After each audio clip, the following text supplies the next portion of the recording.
दोस्तों नमस्कार। आज हम RPSC first grade general science के अंतर्गत क्लास 6 के एनसीईआरटी के कुछ टॉपिक्स हैं, उनके क्वेश्चंस पर चर्चा करेंगे। भोजन और भोजन ये कहाँ से आता है, इससे संबंधित जो एनसीईआरटी के क्वेश्चंस हैं जो हमारे लिए महत्वपूर्ण हो सकते हैं, उनकी हम चर्चा करने वाले हैं। तो सबसे पहले क्वेश्चन की अगर हम बात करें तो निम्नलिखित में से कौन सर्वाहारी श्रेणी में आता है। अब ऑप्शंस में आपको दे रखे हैं शाकाहारी, मांसाहारी, या जिनमें ए और बी शाकाहारी और मांसाहारी दोनों के गुण पाए जाते हैं, या इनमें से कोई नहीं। अब देखो, शाकाहारी की अगर हम बात करें तो शाकाहारी तो वो जीव जंतु होते हैं जो पेड़ पौधे वनस्पतियों को अपना भोजन बनाते हैं। मांसाहारी वो होते हैं जो जीव जंतुओं को अपना भोजन बनाते हैं। लेकिन सर्वाहारी वो होते हैं जो शाकाहारी, पेड़ पौधे, जीव जंतु दोनों को ही अपना भोजन बनाते हैं। तो इस आधार पर इसका सही आंसर क्या रहेगा? Option number C. देखिए, जो जंतु केवल पादप को खाते हैं वो शाकाहारी, और जो के जंतुओं को अपना भोजन बनाते हैं वो मांसाहारी, और जो जंतु और दूसरे प्राणी, पेड़ पौधे आदि सभी को खाते हैं उनको बोलते हैं हम सर्वाहारी। सेकंड क्वेश्चन देखेंगे। मधुमक्खियाँ फूलों से मकरंद एकत्रित कर इसे भंडारित करती है क्योंकि? भाई, मधुमक्खी जो होती है वो फूलों से क्या करती है? मकरंद को एकत्रित करती है और इसको भंडारित करती है। तो इसके पीछे कारण क्या है? फर्स्ट ऑप्शन है फूल और उनका मकरंद वर्ष में केवल कुछ समय ही उपलब्ध होता है। तो अपने हिसाब से वैसे सही है, क्योंकि जो फूल है और उनका जो मकरंद है वो वर्ष में कुछ समय के लिए, क्योंकि फूल और उस फूलों का जो रस होता है, फूल एक निश्चित समय के लिए उपलब्ध हो पाते हैं। मधुमक्खियों में अधिक शहद खाने की प्रवृत्ति होती है, तो ये तो सही बात नहीं है, मधुमक्खियों को अधिक शहद की आवश्यकता नहीं होती है। इसमें आलस्य की प्रवृत्ति होती है, ऐसा करने से खाने का भंडार एकत्रित होने के बाद काम नहीं करना पड़ता, ऐसा भी कुछ नहीं है, या उपयुक्त सभी। तो इसका राइट आंसर क्या रहेगा फिर? फूल, उनका मकरंद वर्ष में कुछ समय के लिए ही उपलब्ध हो पाता है। देखो, मधुमक्खियाँ जो होती है वो मकरंद एकत्रित करती है और छत्ते के रूप में शहद को एकत्रित करती है। फूल और मकरंद जो होते हैं वो कुछ समय के लिए ही उपलब्ध हो पाते हैं, इसलिए मधुमक्खियाँ क्या करती है? उनका भंडार कर लेती है और पूरे वर्ष भर इनका उपयोग किया जा सके, इसके लिए वो क्या करती है? उनका भंडारण करती है। क्वेश्चन नंबर 3, निम्नलिखित कथनों पर विचार करना है। कुछ कथन दिए गए जिन पर हमको विचार करना है। पौधे एवं जंतु भोजन के मुख्य स्रोत है। तो पौधे और जंतु भोजन के मुख्य स्रोत है, ये बात तो सही है। पौधे भी भोजन का स्रोत होता है और जंतु भी भोजन का स्रोत होता है। सभी पौधे की जड़, तना, पुष्प और पत्तियों को खाया जाता है। तो ऐसा तो नहीं है, कुछ पौधे ऐसे होते हैं जिनके पुष्प का हम प्रयोग में लेते हैं, कुछ पौधे ऐसे होते हैं जिनको पत्तियों को भोजन के रूप में लेते हैं, लेकिन ऐसा कोई पौधा नहीं है जिसका जड़, तना, पुष्प, पत्तियाँ सभी को खाया जाए, ये तो पॉसिबल नहीं है। कुछ पौधों के 2 या 2 से अधिक भाग खाने के योग्य होते हैं, यहाँ तक भी सही है। कौवा मांसाहारी जीव है, तो कौवा जो है वो सर्वाहारी में भी आता है, क्योंकि कौवा मांस भी खाता है। उपरोक्त कथनों में से कौन सा कथन सत्य नहीं है, ये हमको बताना है। तो देखो, पहला कथन की बात करें तो पौधे और जंतु भोजन के मुख्य स्रोत है, बिल्कुल सही बात है। सभी पौधों की जड़, तना, पुष्प, पत्तियों को खाया जा सकता है,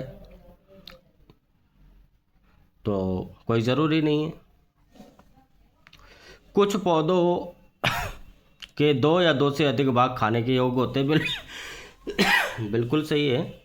बहुत सारे पौधे ऐसे होते हैं जिनके 2 या 2 से अधिक भाग खाने के योग्य होते हैं, और कौवा मांसाहारी जीव है। तो इसका अगर हम आंसर निकालें तो इसका सही आंसर जाएगा ऑप्शन नंबर 1, 2, 3। क्या 1, 2, 3 सही है? 2, 3 या 1, 4 और 2, 4। तो यहाँ अगर हम देखें, सही नहीं है पूछा है। ध्यान देने वाली बात है, अगर सही की पूछता है जब तो इसका मतलब दूसरा सही नहीं है, तीसरा सही है, और चौथा केवल कौवा मांसाहारी नहीं होता, ये तो सर्वाहारी होता है।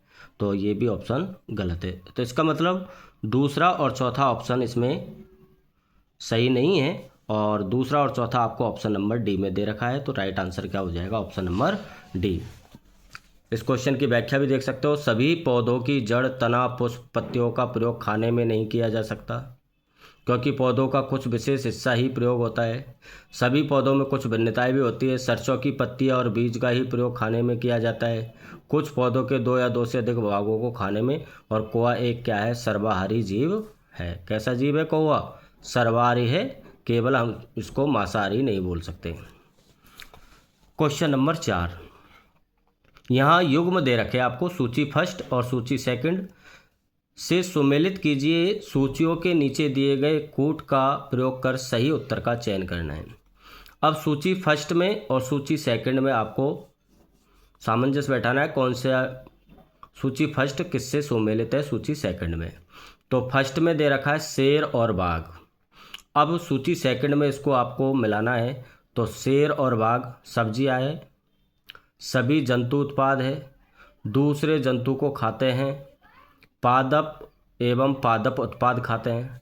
तो शेर और बाघ जो है वो मांसाहारी है, और मांसाहारी है तो ये क्या करते हैं? दूसरे जंतुओं को खाते हैं। तो ए में क्या आएगा आपका? 3। ए की मैचिंग किससे हो गई? 3 से। दूसरा शाकाहारी। अब शाकाहारी की बात करें तो शाकाहारी कौन होते हैं? जो पादप और पादप के उत्पादों को खाते हैं। तो ऑप्शन नंबर इसका 4 हो गया।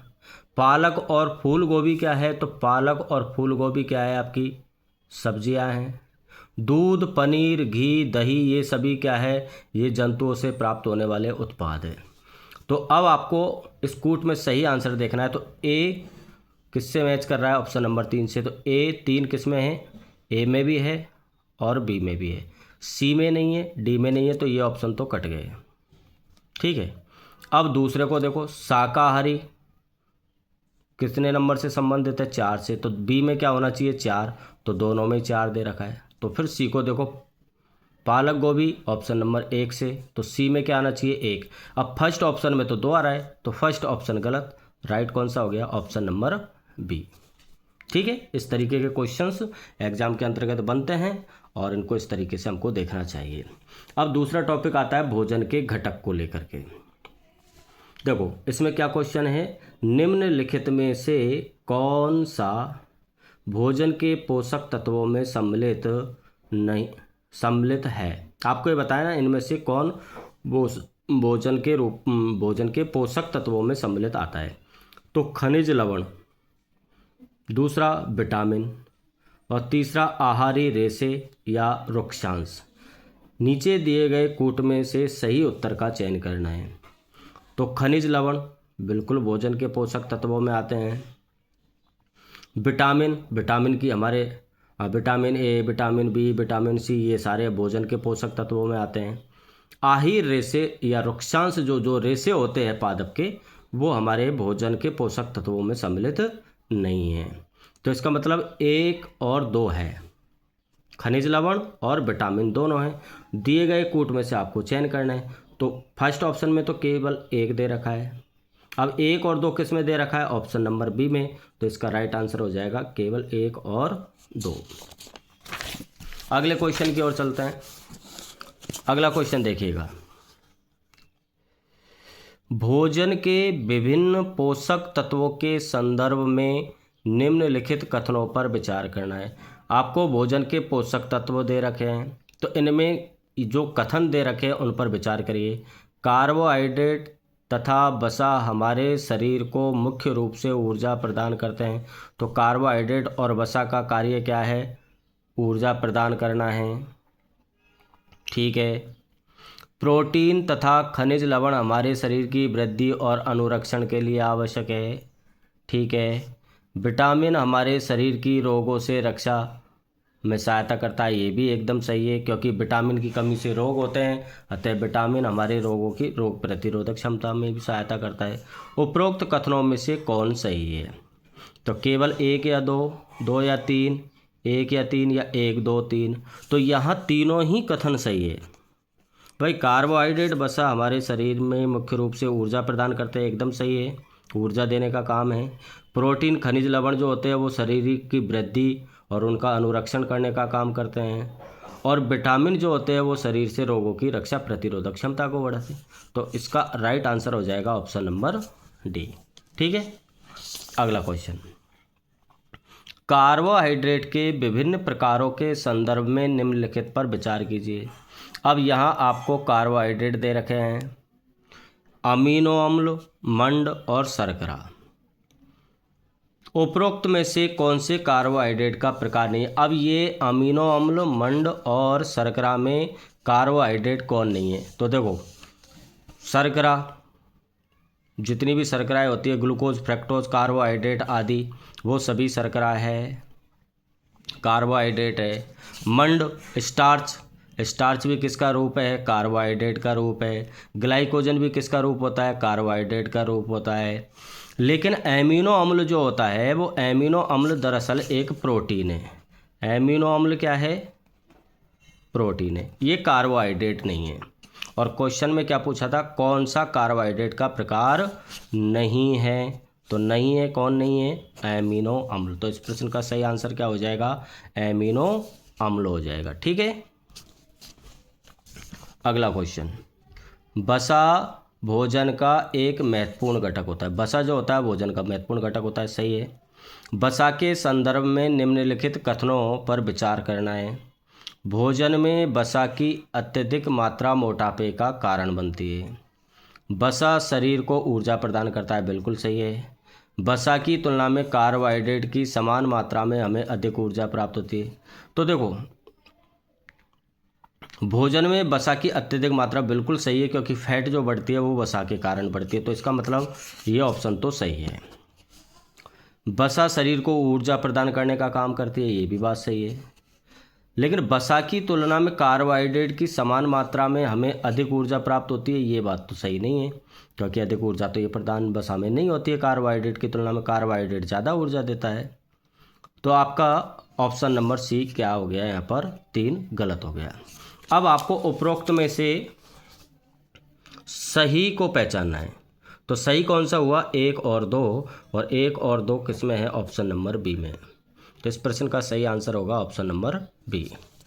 अगला क्वेश्चन देखिए, पोषक तत्वों के अलावा जल भी भोजन का हिस्सा होता है। पोषक तत्व होते हैं, उनके अलावा जल जो होता है वो भोजन का हिस्सा होता है, बिल्कुल सही है, यहाँ तक कोई दिक्कत